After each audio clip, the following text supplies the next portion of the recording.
I never expected the first alien I'd ever meet to be trembling, injured, and asking the strangest question I'd ever heard. "Human, may I sleep beside you?" Her voice was soft, almost melodic, and carried an accent I couldn't place, because obviously, it wasn't from Earth. But that moment, that single question would unravel everything I believed about the universe, danger, love, and what it meant to be human. Beginning, the night the sky broke.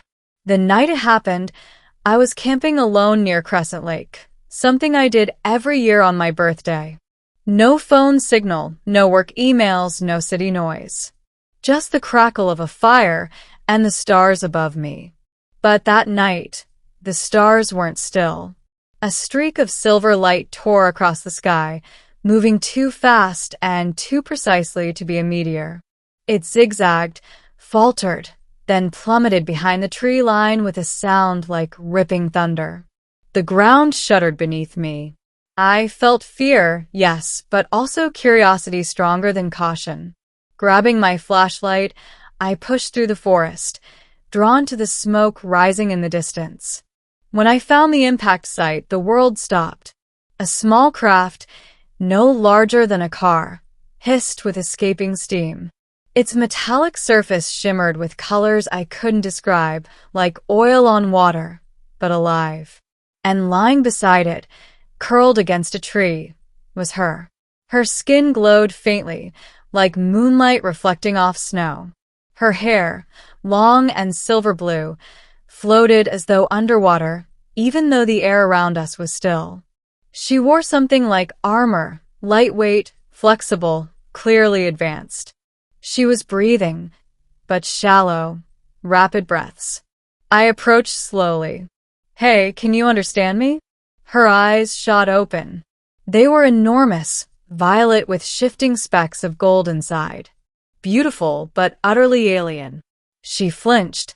A weak energy pulse flickered from a device on her wrist, then died out.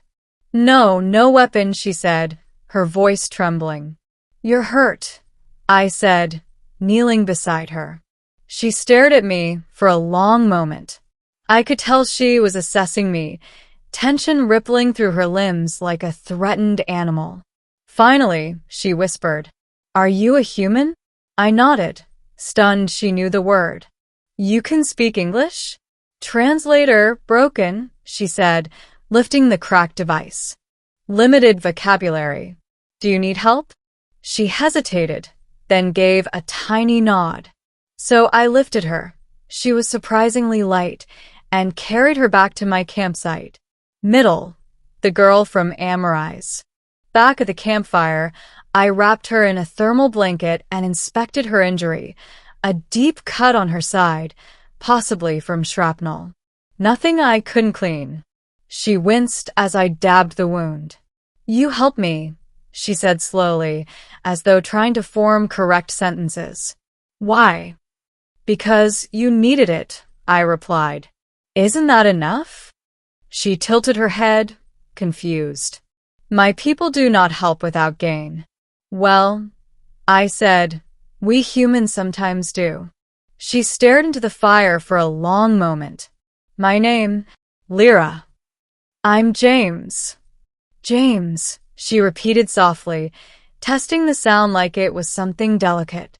After she had eaten half my food supplies and drank nearly all my filtered water, color returned to her face. She sat straighter, her breathing steadier. "So, where are you from, Lyra?" She pointed upward. "Amorize. Star far. Searching for habitat. Ship damaged." She paused. "Crash not intended." "No kidding." She looked down, embarrassed, twirling a strand of shimmering hair between her fingers. There was something strangely gentle about her. Despite being an alien, she seemed young.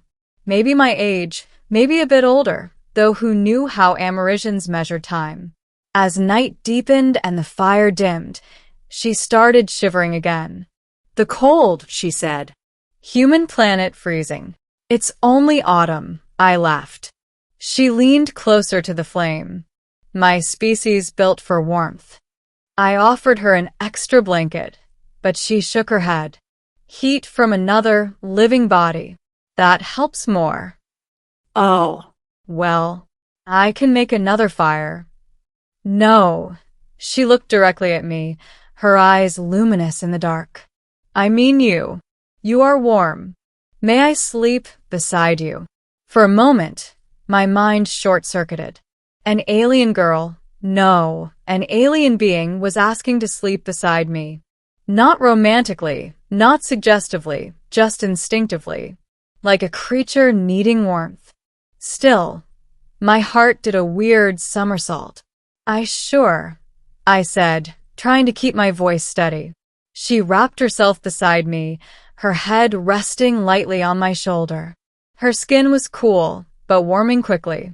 She let out a small sigh, almost a purr. It was the last thing I expected from first contact. James, she whispered, voice barely audible. Thank you for saving me. You're welcome, Lyra. Within minutes, she fell asleep. But I didn't. I laid there staring at the stars, wondering how my life had changed so drastically in a single night. Escalation. She wasn't alone. The next morning, I woke to her shaking my arm urgently. James. We must leave. What? Why? She pointed upward. 3 dark shapes were descending, silent, triangular crafts. My people, she whispered. Warships. Warships? Why warships? They think I died in crash. Amerisians reclaim technology. No witnesses. My blood turned cold. So they'll kill me? She didn't speak. Her silence confirmed it. We need to move, she said. But before we could run, the ships landed around the clearing, kicking up whirlwinds of dust and leaves. Amerisians, taller than Lyra, armored, heavily armed, stepped out. The one in front aimed a weapon at me. Human, you saw too much. Wait, Lyra shouted, stepping between us. He helped me. He saved my life. The commander stared her down. You compromised mission protocols. This species is not to know of us. Lyra raised her chin defiantly. Then punish me, not him. The commander hesitated. Then, unexpectedly, he lowered his weapon. The human will come with us. What? I yelped. He has interacted with one of ours. He will be studied, then memory wiped. Lyra's face twisted in horror. No. Do not take him. The commander's voice hardened.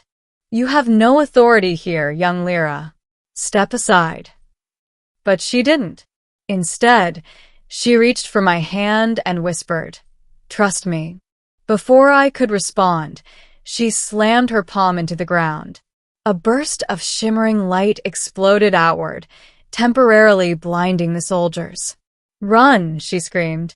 We dashed into the forest, plants whipping against us as energy blasts sizzled behind our heels. Lyra seemed energized now, adrenaline overriding her injury.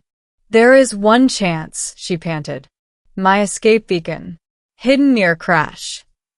Will it call help? Yes. But not my people. Rebels. Rebels? You're part of some kind of. No time. She grabbed my arm and pulled harder.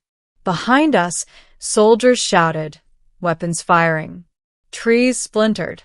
Finally, we reached the wreck. Lyra scrambled through the debris, pulling out a crystalline sphere. She shattered it against a rock. The fragments floated upward and formed a bright, spiraling signal in the air. Done, she said, breathless. How long until? A thunderous roar cut through the sky. A sleek, angular ship, smaller and faster, burst from hyperspace directly above us. That was fast. They were already tracking me, Lyra said. The rebel ship landed. 2 Amerisians jumped out, dressed differently, with insignia that looked like broken chains. Lyra, one of them shouted. We feared you were gone. Get James aboard, she said urgently. He is under my protection. You're human? The rebel asked, eyebrows raising in surprise. He saved my life, Lyra said firmly. We owe him. They gestured for me to climb in.